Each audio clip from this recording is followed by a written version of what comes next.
spent a year secretly building my mill her dream home for her 50th birthday, but she turned down our invitation because we couldn't afford to buy her a fancy necklace.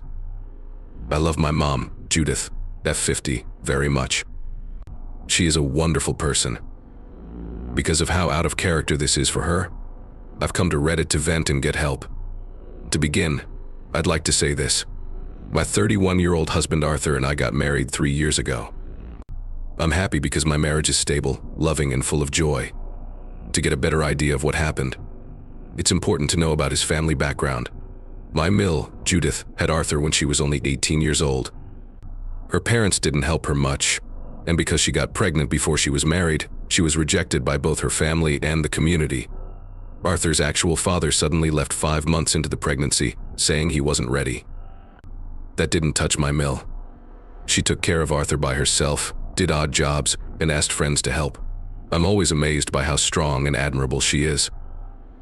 Isaac, the stepfather of my husband, married my mill when Arthur was 5 years old. Because Arthur thinks Isaac is his father, he calls him father based on what I knew about him. He was a great dad to Arthur and never made him feel like he wasn't his own. A lot of good things have been said about my husband's father, and I have only heard nice things. Isaac died when Arthur was 15 years old. From what I know, it happened out of the blue, and neither Arthur nor my mill were ready for it. Mill's healing from the shock was never full. Both Mill and Isaac had regular jobs that didn't pay much. My mill was in a tough spot after he died because they hadn't saved anything. They found a way to get through the next few years. After high school, Arthur got a full grant and was accepted to a well-known college. He and Mill both gained from this, and it set him up for future success by helping him get ahead in life and get away from the lower classes. My mill and I are so proud of all that Arthur has done. Taking into account his past and present, he always remembers how much his parents gave up to help him get an education and how he would not be where he is now without their help. The story my husband told is very different from mine. My parents came to the United States as immigrants and are very rich. For 4 generations, my family has worked in the field. I come from a rich and well-known family. In Asia, where I'm from, my family is very famous and very rich. My dad was moved to the United States so that the business could grow. He was able to successfully do. Their grandparents planned their wedding, and if I may use that word, it has been a happy one. I was pretty much born into money. People told me I wouldn't have to work hard because I would always have a lot of money. I was always free to do what I wanted, and if I wanted to, choose any job I wanted. I chose to become an artist because I've always been interested in them. I never run out of cash because I have a trust fund, even though it doesn't bring in much. Also, I don't think I ever will be. It's not my intention to sound cocky, but this is the truth. In addition, I got a big payment from a discrimination case 9 years ago, when I was 19. I can't go into details, but I was treated badly by a person in power because I am a woman of color. I decided to follow the law, and I won and got a big amount of money. So I could start. My dad gave me all that money. We bought 2 homes and rented them out instead of living in them. So in addition to the money in the trust fund and other savings, I get a good amount of money from rent. I will never have to work again because my money will grow. Because of this guarantee, I can follow my dreams. Some people might think that painting is a silly hobby, but I sell my works. I have a good life, so I can't whine. After meeting 5 years before, my partner and I got married 3 years ago. I feel lucky to have met him and have a strong marriage with him. His mother, my mom, is a wonderful woman who has always loved and respected me. I thought of myself as being pretty close to her because my parents and I never had a close emotional bond. My dad was running the business and my mom was taking care of him. There was no personal part. They did their best for me, and I had all the tools in the world. Arthur and his mother couldn't be more different. Even though they were always having money problems, they were deeply in love with each other. I know that a lot of people don't like their mills, but other than this one event, mine has been almost perfect. I didn't understand what she did because I love her so much. She's always kind and helpful, and she stays out of our lives. My son Zane was born 2 years ago. It was hard during both the pregnancy and the delivery. I won't go into all the gory specifics, but I lost a lot of blood and couldn't get out of bed for 8 weeks. Our family was having a rough time, and Mill helped us through it. I didn't have to worry about anything because she told me she would help me and watch the kid. In a way, she was a gift, an angel for us. I know I would not have been able to do it without her. Moving in with us and taking care of Zane and me made everything so much easier. Arthur had a part too. Since he is the father, it was his duty to take care of me and our child. I don't mean to suggest that he didn't pay his bills. Mill did everything he did out of kindness. We told her we had to pay her, but she wouldn't. We had also been taking care of her financially in other ways. She also told us that she didn't need any more help from us.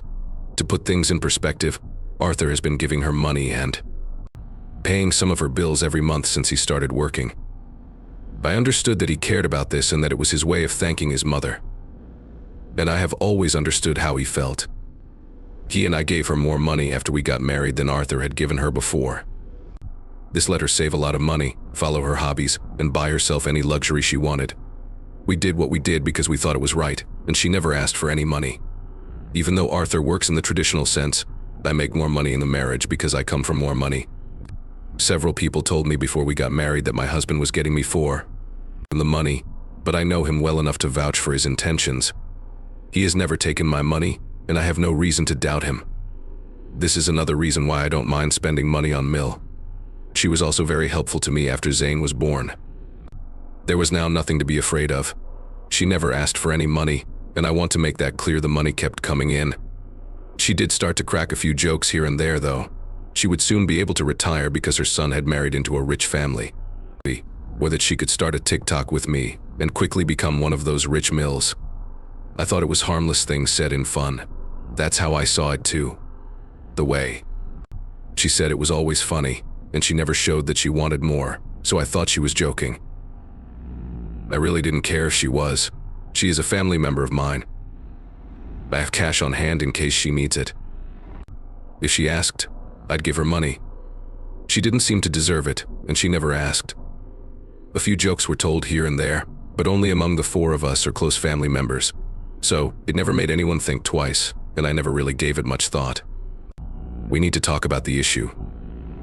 This year for my Mill's 50th birthday, Arthur and I wanted to give her a beautiful gift. My Mill has lived in rental homes her whole life. This was going to be our gift to her because I had enough money for a big down payment on a house. David agreed with me. There was enough rental income from my other homes to cover the mortgage and a little more. Because of this, it wouldn't really change how we live now. Arthur had also planned to do this for her on her 60th birthday. With my money, we were able to move it back 10 years. I was happy to help her. I had this plan for her ever since she helped Zane. I've tried to learn more about her dream home since then. What she would like, what she would prefer, etc. I always tried to stay out of sight, and over time I learned enough to have a house built just the way she wanted it. So that we could meet her needs, we bought the house and made a few small changes to it over the next few months. We took the time to add a small room for a cat, because my Mill has always wanted to get one. It wasn't a big place. It was a 2-room flat with lots of windows and fresh air. It's not too small or too big. It looked a lot like what she was looking for. Also, we had to plan and make changes in a very sneaky way. We were going to surprise her by giving her the apartment keys on her birthday. Everything was ready ahead of time, and Arthur and I were excited to see what she would say. But what happened was the exact opposite of what we thought would happen. A few weeks before Mill's birthday, we had her over for dinner. Zane and she were playing together while I talked about my most current work. In the middle of her sentence, she says, "I need to talk to you." When I asked her what was going on, she said she wanted a certain necklace for her birthday and planned to wear it to her party. I wasn't sure because we had already spent a lot of money on the house and the gold in question was very expensive.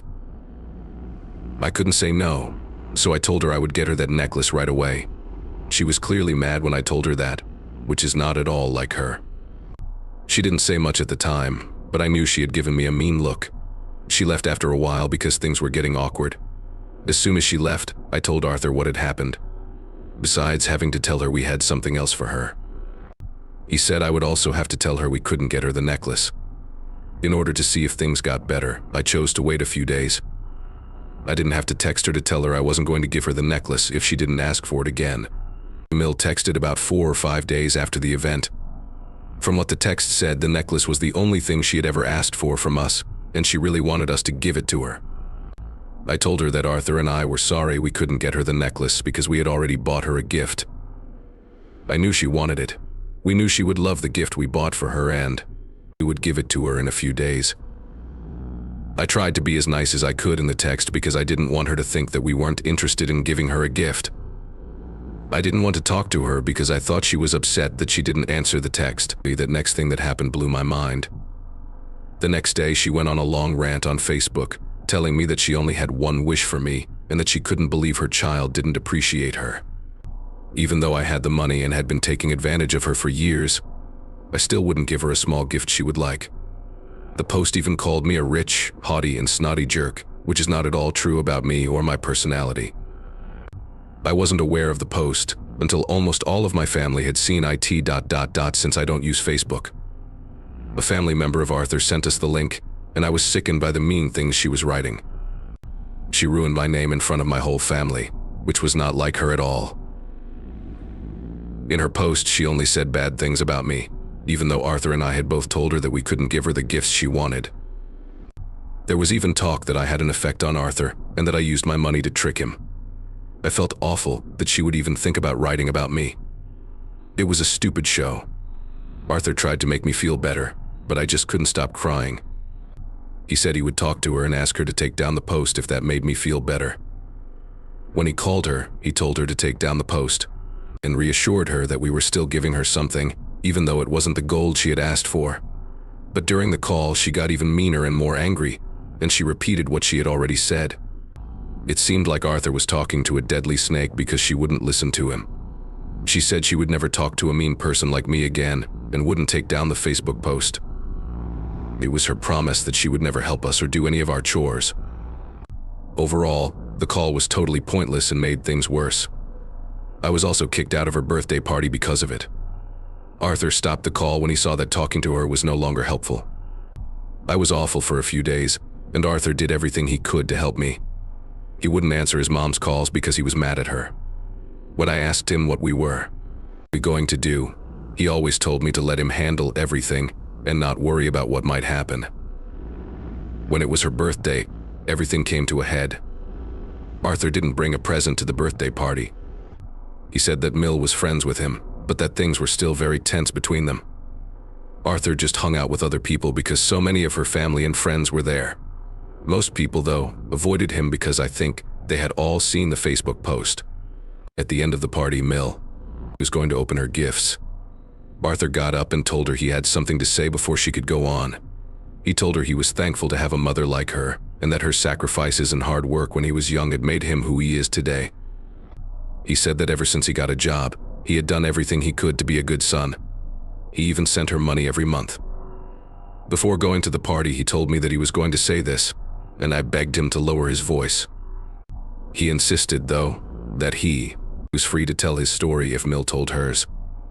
It was clear that Mill was uncomfortable when he talked about regular monthly payments, and there were a lot of long looks and glances at the table.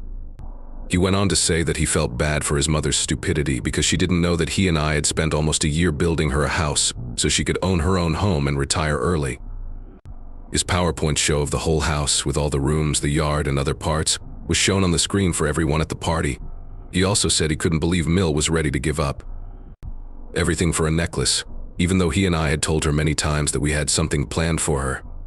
He said he was sorry we hadn't given her the necklace, so he decided to sell the house, buy her the necklace she wanted, and keep the money that was left over.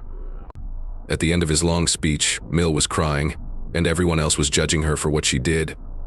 He feels much better after telling Mill what she did was wrong, but he excused himself and doesn't remember what happened next. She went a little too far with the Facebook post. I feel bad for her, but I'm not sure what to say because I don't like getting into fights. His cousin has been trying to get in touch with me, but I haven't answered my phone yet. I just want things to calm down, but I'm not sure what we should do. Update 1: I have a small update, even though it's not quite as exciting as Reddit would like. The choice has been made for Arthur and me to rent the house. Inside, everything is brand new, and the setting is beautiful.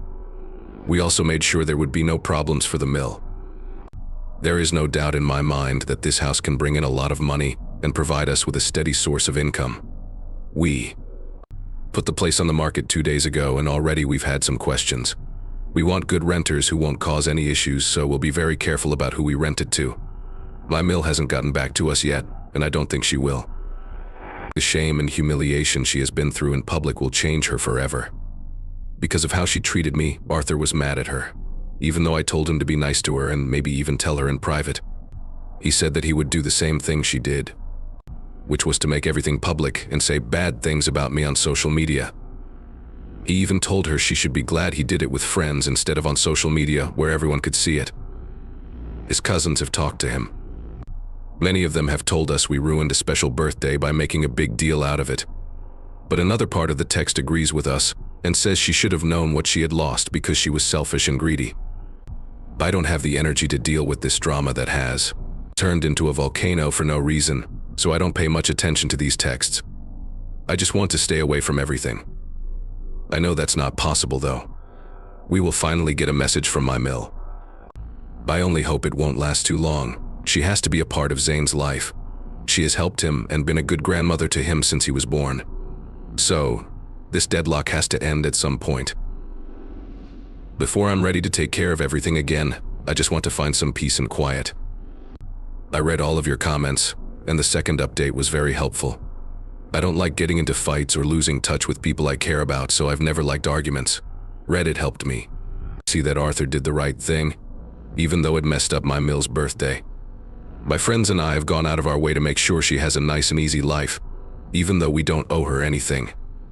I bought her that house because we had a strong connection and because I wanted to help her, but she ruined it by not being willing to accept no. I also learned that this is the first time she has asked for something and not gotten it. We've never had to do anything for her. We take care of it ourselves before she has a chance to ask. She seemed shocked when she was politely told no. And I can't ignore it any longer. I don't know if she thinks she's entitled to everything. Now I'll give you the good news. The house is no longer for rent. We gave it to a couple who had just retired along with their 2 pets, a cat and a dog. They were very nice, which made Arthur and I feel good about them. They signed the lease and will soon be moving in. My mill wanted to get a cat, so we made little spots in the flat for it. I'm glad they have pets. Good news, all that work won't go to waste. But at the same time, something very important changed in the way things were going. Mill sent us a message. That's how she started, so I know I mean Arthur when I say us. She told him that everything was okay in the first few texts. She wanted to forget about everything and act like there had never been a problem. But Arthur wouldn't have any of it. He replied in a very rude and cold way, and I think she knew she couldn't back out of this one. Finally, she asked him to come with me so we could talk about it. Arthur said he would talk to me and let her know that if we did meet, it would be at our house or somewhere public, not her house, because I didn't feel safe going there. Second, I didn't want Zane to be there when she got there because I didn't want her to see any of this, even if it meant the meeting might not go as planned. He didn't have the right to see his grandparents fight. Arthur thought that no one could say what they wanted to say in public and that it might be too loud for a meeting. We agreed to meet her at our house in the end. When we told her the same thing, she didn't want to hear it at first, but since we didn't give her any options, she finally gave in. It was really strange when she first got there. Then she was so rude as to ask me for the house keys instead of saying sorry, or at least owning up to her part in making the mess she made. That's when I realized you were okay and she was just really greedy. I couldn't help but laugh at her when she said that. She felt bad about what she did and her face turned red. To keep my cool, I told her that we would give her the necklace she had asked for, but that we had to say no because we had rented the land to someone else. Arthur seemed to think she was waiting for him to call my bluff, but he just shrugged. Then she started to say that we couldn't treat her this way because we bought the house for her birthday and that she was being nice by taking the offer even though we ruined her 50th birthday. That's what I knew next, and Arthur and I didn't know what to say. He was leading her out of the house. She wouldn't go, so she yelled at him, calling me a witch who had taken her baby boy and saying that I had cursed him completely. I had to gag because it was so embarrassing. I didn't even try to stop Arthur or get in the way. I only told her that I thought she had stayed too long and that she would get her lovely necklace as promised. Zayn and she can meet whenever she wants, but she will always be watched. My son can't meet her without me being there. Who's to say she won't try to poison my son against me, just like she poisoned my husband? She ran away in tears after that, and I don't think she wants to see Zayn anymore since Arthur and I are probably stopped. I'm done being the bigger person, but she can pick another time. Update 3. Hi there everyone. I'm sorry I forgot about the account after I logged out of Reddit. Mill got the necklace as promised. It's unclear what she did with it. We still have to pay her every month because she raised my husband well and helped me when I needed it, whether we like it or not. We know she can't meet Zayn by herself, even though she has asked to see him a few times. That's her hill to die on, so be it. They are the problem, but she won't admit it. I'm done helping her or trying to explain what she did. Because she dug this hole for herself, she will be the one to lose if she can't put her pride aside and say sorry to her family. Since there's nothing else to talk about, there won't be any more posts. I came here to vent, and I really hope that something like this never happens to me again.